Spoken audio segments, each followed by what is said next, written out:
Hello, good afternoon and welcome to Col U TV. My name is Harry Tottam. It's the match day show here with Wayne Brown back in charge here at the JobServe Community Stadium once again as the U's take on Swindon Town today in League Two.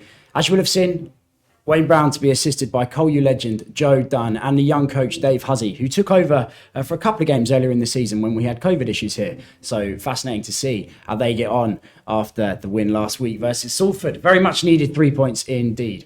Now, all of the coaches spoken to us in the week and reiterated how essential it is that the fans get behind the boys. They are crucial to us pushing up the table this season. So let's do that today and hopefully start a run of games. Now, there's lots on today's show. We're going to be joined by U's midfielder Noah Chilvers will be joining us in the studio. Fantastic he's joining us. A shame it means he's not playing today, but we're going to hear what's happened, how long he's out for, and just have a catch up with him very shortly too. Now, you will have seen that the U's signed striker, John Akinde, the big man. We seem to have been linked with him for transfer window after transfer window. Well, he's finally put pen to paper on a 2.5-year deal. And he's in the matchday squad today. So we look forward to him making an impact. And he spoke to David Gregory on Thursday.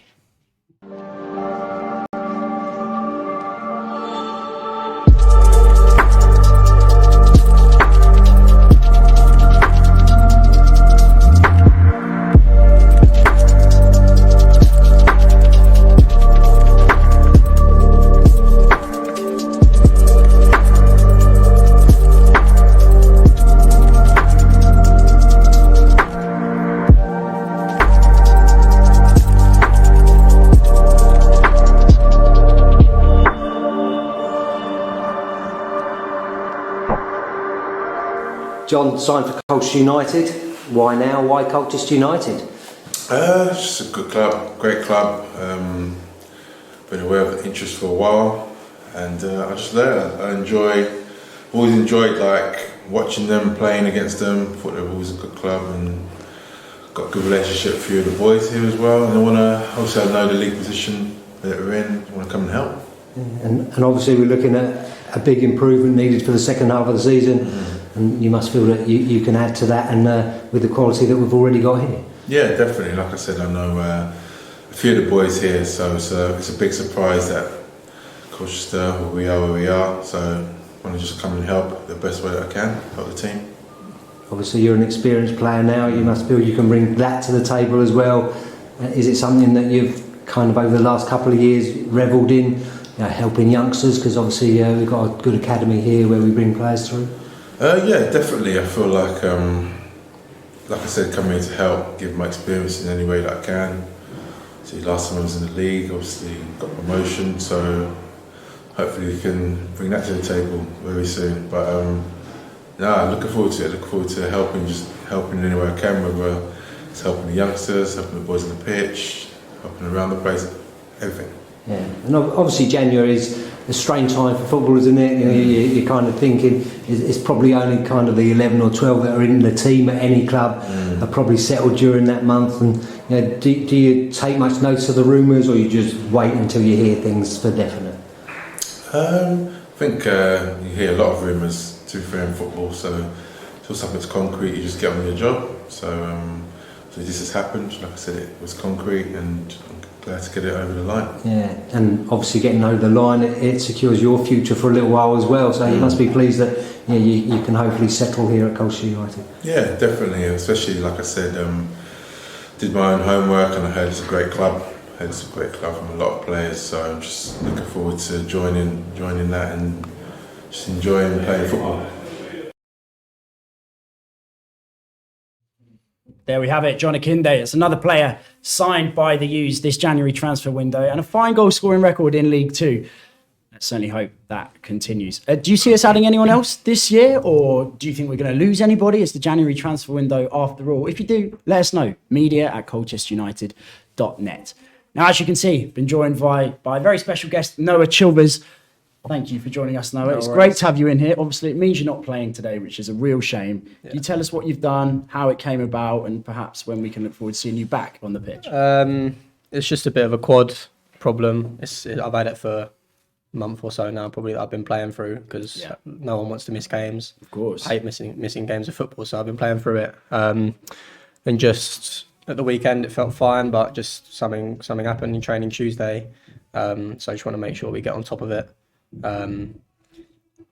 Make sure it's all good, something that I can continue to play with if I have to, or something that we can make better. But hopefully, Tuesday night, I'm not sure, but hopefully by next weekend I'll be all good. I suppose it's a tricky one to put a timeline on because, you know, you feel it and then you might not feel it next week, but it might come back. But sooner the better. You say how frustrating it is to miss a game. I can't begin to imagine how difficult it is to see us out there and you not being involved. What is it you do at the training ground when you're an injured player? I'm sure you have your rehab, your physio. Yeah. What's a day like for an injured player while the boys are out there? Yeah, it's a boring day. Yeah, like I say, you don't like missing games, but you don't like missing training. Like that's what we all live to do. It's our job. So, yeah, it is a boring day. You get in earlier, see the physio, have a little check up, and then you're in the gym all day really, while the boys are out there playing football. So, it is frustrating. No one wants it, but hopefully, I won't be doing it for too long. Just hopefully be a matter of days, really. So no fresh air at all. I remember we had a few years ago we had Brendan Dickinson here. He had a nasty knee injury. He just told me he sat home and ate biscuits all day. I mean, that must be tempting. But you know, do you play? Are there any video games going on with the boys? A bit of Fortnite, bit of COD. Nah, to be fair, not really. But we've got a darts board up in the training ground at the minute, so we're playing that all day. To be fair, the boys. Who's the best there? Gerks is good, Sham's good, the keepers, they've got that long reach, haven't they? So, yeah, then probably me, I'd say, out of the other players. But Clamps is down there, Noobs is down there. Well, those boys have been out for a while, so they've had the practice. Yeah, exactly. But you've been doing the hard work on the pitch, mate. Yeah. Well, and the squad has grown in the last few weeks. A few new signings: Tom Dallison, Corey Andrews, Jonathan Day, etc. How are they settling in? They fitted in well? Yeah, no, they fitted in well. I mean, Dallo's come in for the last couple of games, played really well. Corey got his goal at the weekend. Yes. Obviously, we've only just met Big John, but everyone knows what he's about. So yeah, they're excited signings. They've come in, done well, settled in straight away. So yeah, good. And I suppose new players in the squad means increased squad depth, which is fantastic for fans and for the manager. For players, it also means better competition. Is that a good thing for players? Do you look forward to more competition, or are you a bit, oh gosh, you know? No, yes. Have they brought someone in because I've done something wrong? It's always a good thing because it means you can't rest. You know, every time you're playing, you gotta be fighting players as well as you can to not just to play well for yourself, for the team, but just to make sure that you play well enough to keep your shirt in the team. So that's what all the boys have got to do, and that's what's frustrating at times when an injury comes along when you feel you've done that. Yeah. Because then you're out because of that. Do you know what I mean? So. But that's just football. But yeah, competition's a good thing for the boys because they've got to be playing well. Otherwise they won't be playing. Absolutely. And we'll come back to some thoughts on the squad shortly. But we've got the team news in that we'll quickly run through. It's an unchanged team from last week's thrashing of Salford City, I think we'll put it down to. So Shamal George returns in goal with Junior Chamadou, Luke Chambers, Tom Dallison and Miles Kenlock, another newbie who scored on debut last week from left back. Very welcome addition indeed. Cole Skuse, Amir Hughes, another new man, Brendan Wiradu, Luke Hannant, Alan Judge and our top scorer, Freddie Sears. And look, we're taking on Swindon, who we've had some success against recently, and we're going to look at the highlights of that now from a memorable night a few weeks ago in one of the cups.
As a big 2-1 victory away at Swindon earlier on in the year. And wouldn't we like a repeat of that today? We'd definitely take it. It was a windy day then, and it's a windy day today.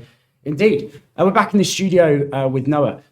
Noah, do you ever make any predictions on a game when you're not playing? I suppose you're not really allowed to tell the boys if you do or don't. But in your head, are you thinking, I've seen how we've lined up. This is 3-0. Yeah, no, I fancy a win, another win today. Be good to get back-to-back wins. So Definitely. Yeah, I do fancy us. Good. Me too. Maybe 4-0 actually. I think I feel it. We've got the win behind us. And do we talk about league position in the dressing room a lot? I know, look, you just go out there, you take each game as it comes, etc. But everybody must be positive about the fact we're going to move away from the bottom two. Yeah. And if we start winning games, we don't just aim for survival, we aim for playoffs. Is that something that happens? Yeah, I mean, at the minute it does look a long way away, the playoffs, but there's still a lot of games to play. Why not? It takes us a little run, but exactly. We've got to just take every game as it comes, really. Yeah. We're just looking to win every game that's in front of us, and the boys are confident. We know the quality we've got in the squad. Yes. But it's just about showing it on a more consistent basis than we have done so far. For sure. Certainly something that can happen. And last season was a breakthrough season for you, and you've come through the academy. It's always been spoken about. We've got this Noah Chilwell in the academy. A few players have said it in interviews upstairs, on the radio, etc. And you proved it last year, and that's continued. How did that feel coming through the academy? Did you think when you first made your professional debut for the U's, this is how it would pan out, or is this a bit of a dream that's turned into reality? Yeah, you could say that. I would have wanted to make the breakthrough sooner, if possible. To be honest, of course, yeah, fair enough.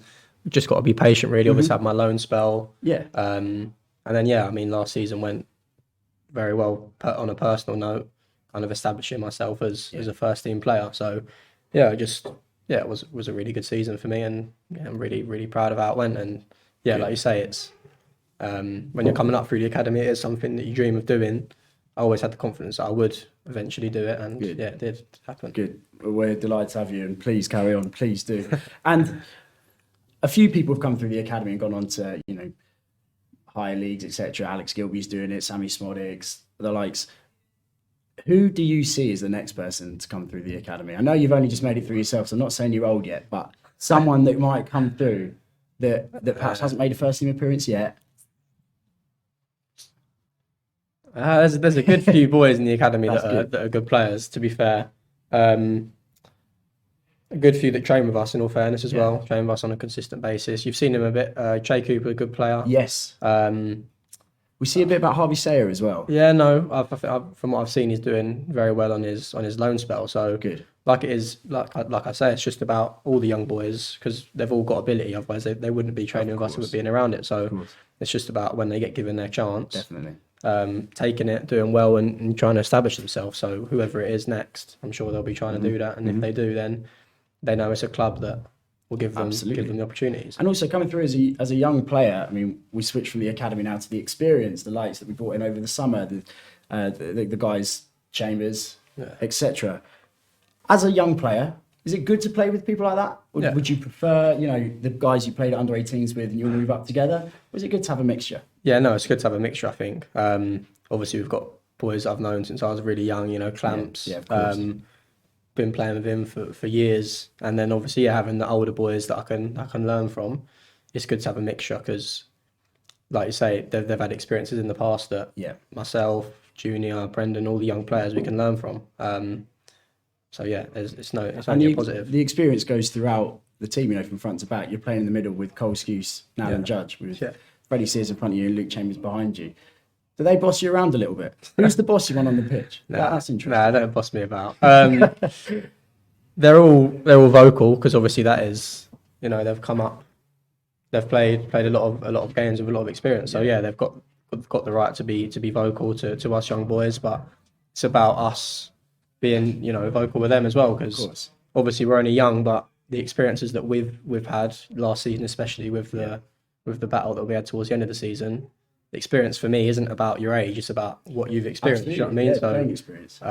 Myself, I feel like I'm experienced a lot because of what I went through last year. So I can even help younger players as well. Exactly. 20 years old, I think over 60 appearances for the first team now. It's certainly a man of experience. Now, I want to know if they bring anything else. Obviously, they bring their experience. Have they got some like, old changing room tricks, etc.? Those boys. Who is the joker of the squad at the moment? Would you say? Yeah, no, a few of them have, to be fair. Like Chambers is a bit of a joker at his age, proper child. But yeah, Does he think he's a joker, or is he actually a joker? no, he thinks he's a joker. And to be fair, he's got a good bit of banter about him. But a lot of the boys have. Yeah, it's a good group.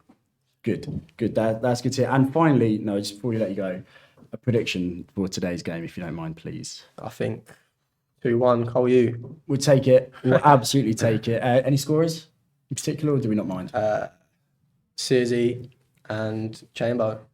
Perfect. That sounds good to me. That absolutely sounds perfect to me. Thank you so much for joining us again, Noah. Back onto today's game now, with the U's looking to climb the table, and Wayne Brown, the new man in the dugout, joined by Joe Dunn and Dave Huzzy. How are they preparing for it? We spoke to Dave Huzzy in the week as well.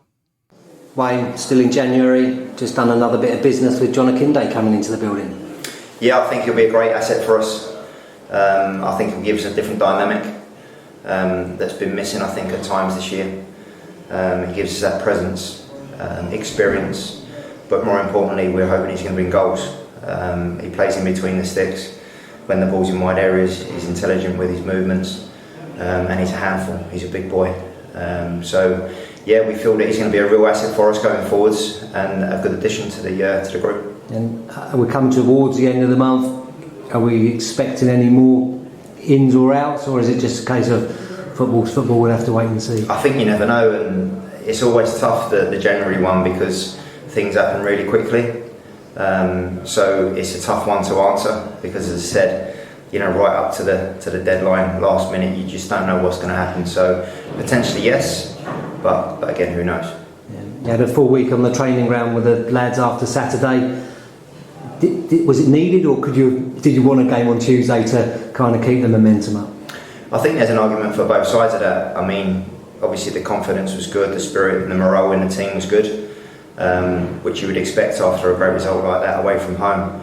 So yes, maybe you do need another game on the Tuesday, but what that has given us, not having a game on the Tuesday, is some time with the lads, some quality time on the training pitch, along with some rest, which they need, because obviously going forwards now it's Saturday, Tuesday, so it's a full-on schedule.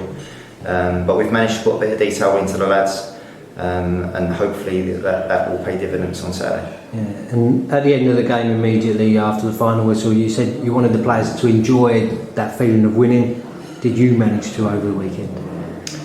Yes and no. I mean, it was still full on for myself. Obviously doing homework on some of the personnel, doing homework on teams that are coming up, and watching football, getting my hands dirty, which I've enjoyed doing. Today was a good day of prep leading into the Saturday game, and there was a lot of buy-in from the lads. The lads worked really hard, and the buy-in's always better to get when you've just come off a good result, and morale is high. So we're just hoping now to build on that, keep the morale and the confidence high, and the buy-in, and hopefully take that into Saturday. And it'll be another tough game on Saturday. Swindon doing well in the league, so you've got to be at it again from the whistle like you were Saturday. Most definitely, it'll be a different game in the style and the way that they play, and again, that's given us the opportunity to work on that, especially today. But they're all tough games. Salford was a tough game. Swindon's a tough game. Rochdale on Tuesday will be a tough game. But the mentality that we've got to have is now they're on our own patch. We've got to take the game to them, just like we did against Salford on Saturday. And we've got to let them worry about us to the best of our ability, whilst being cautious about what they can do. We've obviously got to take the game to them and let them worry about us. Yeah. Obviously in Saturday's game you got Cole Scoos early on and then Corey Andrews a bit later on.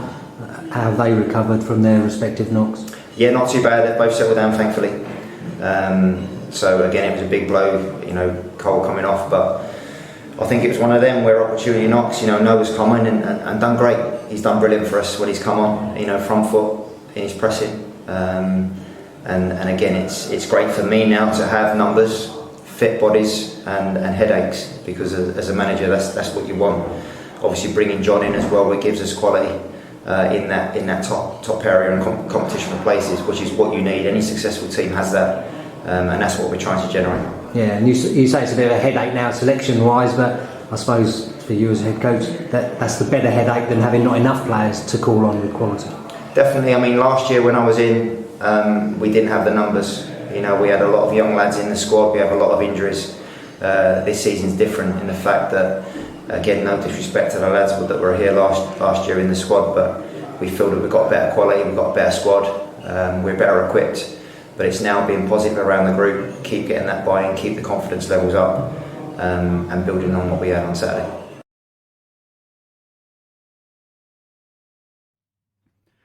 Wayne Brown there, back in the dugout here at the JobServe Community Stadium once again as we take on Swindon.